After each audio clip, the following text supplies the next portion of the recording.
Hello everyone, कसे आहेत सगळे? कुकिंग विथ आदी यूट्यूब चॅनलमध्ये मी आदित्य तुमच्या सगळ्यांचं पुन्हा एकदा मनापासून स्वागत करतो. तर आज आपण बनवणार आहोत फ्रूट कस्टर्ड. चला तर मग किचनमध्ये जाऊया आणि रेसिपीला स्टार्ट करूया. तर इथे सर्वप्रथम मी 1 लिटर दूध घेतलेलं आहे. त्याच्यानंतर ते छान आपण पातेल्यामध्ये एका तापवून घ्यायचं आहे दूध व्यवस्थित. तर आपण इथे दूध तापवून घेऊया. त्याच्यानंतर त्याच्यामध्ये मी साधारण 1 वाटी साखर ॲड केलेली आहे. 1 लिटर दुधामध्ये 1 वाटी साखर.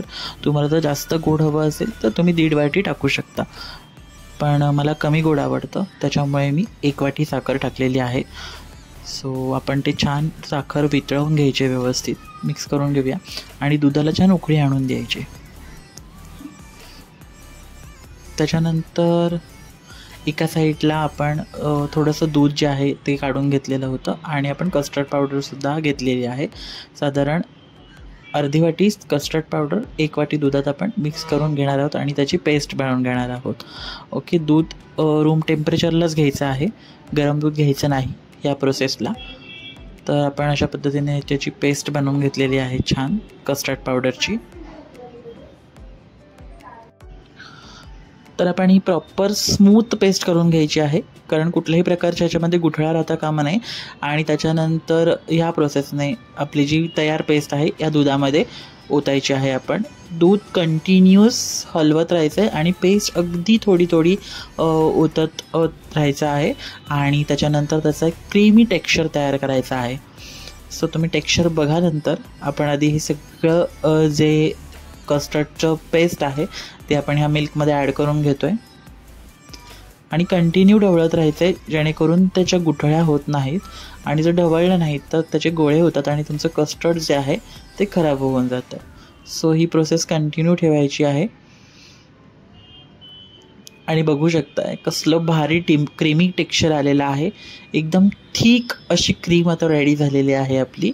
म्हणजे आपलं जे कस्टर्ड आहे एकदम थिक रेडी झालेलं आहे. छान शाईन पण आलेली आहे. आणि त्याच्यानंतर आपण इथे फ्रूट्स कट करून घेतो. तर मी इथे ॲपल घेतलेले आहेत कट करून. त्याच्यानंतर बनानास घेतलेले आहेत आणि थोडे डाळिंब आपण ह्याच्यामध्ये घेणार आहोत. तुम्हाला जर दुसरे फ्रूट टाकायचे असतील तरी सुद्धा तुम्ही त्याच्यामध्ये ते फ्रूट्स ॲड करू शकता जे तुम्हाला आवडतात.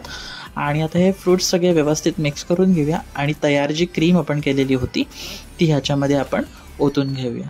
आता ही क्रीम बघा कसली भारी एकदम थिक क्रीम झालेली आहे आणि स्मेल पण खूप भारी येतो आहे. खायला तर अमेझिंग लागतं कस्टर्ड. सो आणि आता हे जे सगळं मिश्रण आहे आपण फ्रूट्स आणि कस्टर्डचं ते आपण एकत्र करून घेऊया, व्यवस्थित मिक्स करून घेऊया सगळं. आणि साधारण 2 ते 3 तासासाठी आपण हे फ्रीजमध्ये सेट व्हायला ठेवणार आहोत, कारण ते थंड झाल्यावर खूप अमेझिंग लागतं.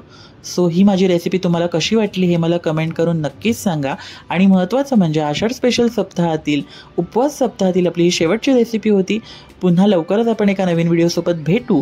परंतु तुम्हाला ही रेसिपी, माझ्या सगळ्या रेसिपी कशा वाटल्या हे मला कमेंटद्वारे नक्की कळवा. आणि माझ्या चॅनलला सबस्क्राईब केलं नसेल तर सबस्क्राईब करून घ्या. आणि तुमच्या काही आयडियाज असतील, तुम्हाला कोणत्या नवीन रेसिपी बघायच्यात हे सुद्धा मला कमेंट करून सांगा, जेणेकरून मी तुमच्यासाठी करण्याचा आणि तुमच्यापर्यंत पोहोचवण्याचा मी प्रयत्न करेन.